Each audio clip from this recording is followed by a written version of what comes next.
Adjust things. There we are. Thank you for tuning in. This is going to be a quick one. This is literally about my mental health and how I work my scale. I have a scale of -5 to +5. -5 is suicidal, severely depressed and anxious. And +5, well, let's put it this way. 0 is a neutral feeling, which on a good day is how I am most of the time. I don't go into positive numbers very often. So 0 is being like a robot. Neither emotional or emotionless, just blank. 5 on the upper part of the scale is the best feeling I can remember at that point in time.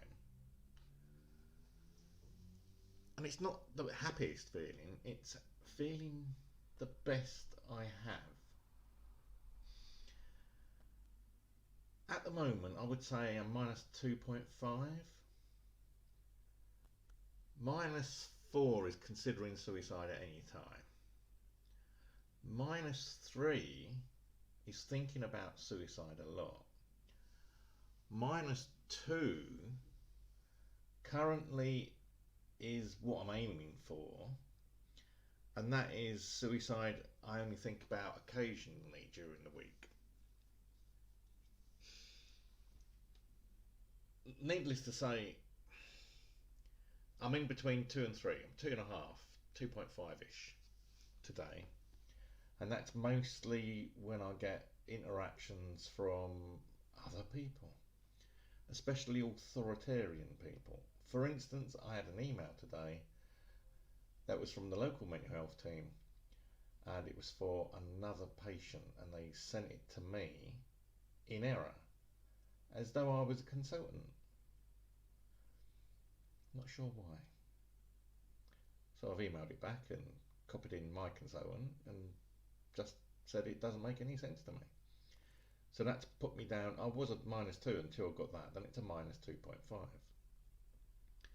The scale itself is a non-linear scale as well. The point I'm on is like a magnifying glass, like one of those crystal balls. If you put a crystal ball over the -2.5 point, the 2 and the 3 get further away and the whole line compresses. So +5 is even further off than it would be if it was on 2. It's non-linear, it's like stretchy. So to get to a 2 or to get to a 3, or a -2 to a -3, is a very big gap. Except if you go into a 3, then it gets smaller, the distance between 3 and 2. It's very hard to explain. The easiest way I can explain it is if you've ever used an on-screen magnifying glass, and the way it sort of expands the little section that you're at. It's that sort of thing. It isn't linear at all. Life isn't linear. Time is sort of linear, but I've got other thoughts on that. I'll raise that on my other channel. So that's how I've been using this system for about 2 to 3 years now. I developed it myself, and it was mainly so that when doctors or consultants or therapists asked me how I was, I could give them a proper definition of how I was. Not, I feel okay, or I feel good, or I feel bad, or I feel depressed. It means nothing. My scale gives you a reference, at least. It's easy to use. All you've got to do is think of when you're emotionless as 0. Think of the happiest moment you can think of as +5, and that means that everyone's scale is proportional to the same effect. But my happiest memory, that recent memory, might not be as happy as your happiest memory. So your highs will be higher And your lows might be higher too. You might never get to -5 feeling depressed. Your lowest point might only be -2 or -3. But the possibility of being totally suicidal or severely depressed at -4 and -5 is there still. So if we all adopted this scale and learnt how to use it, then there would be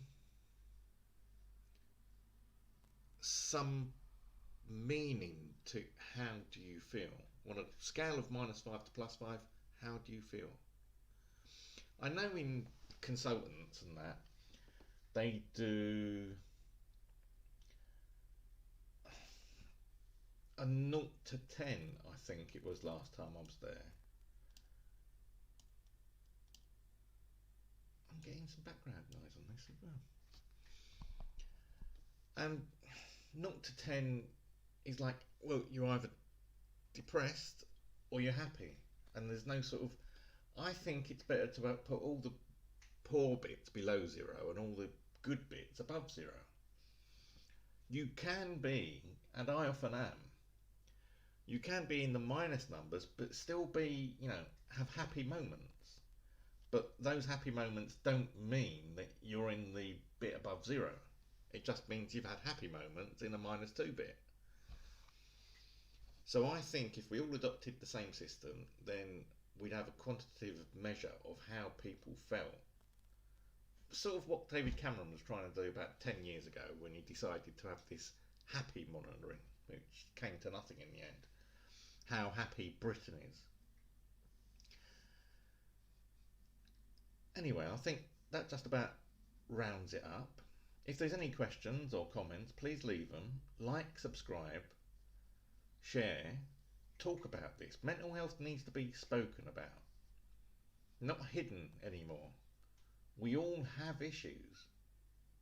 The richest person on the planet has issues, mental health issues. It's not something that only affects certain sectors of society, it affects everyone. So please do link to this video. Please talk about mental health, and I'll speak to you again shortly. Thank you for watching.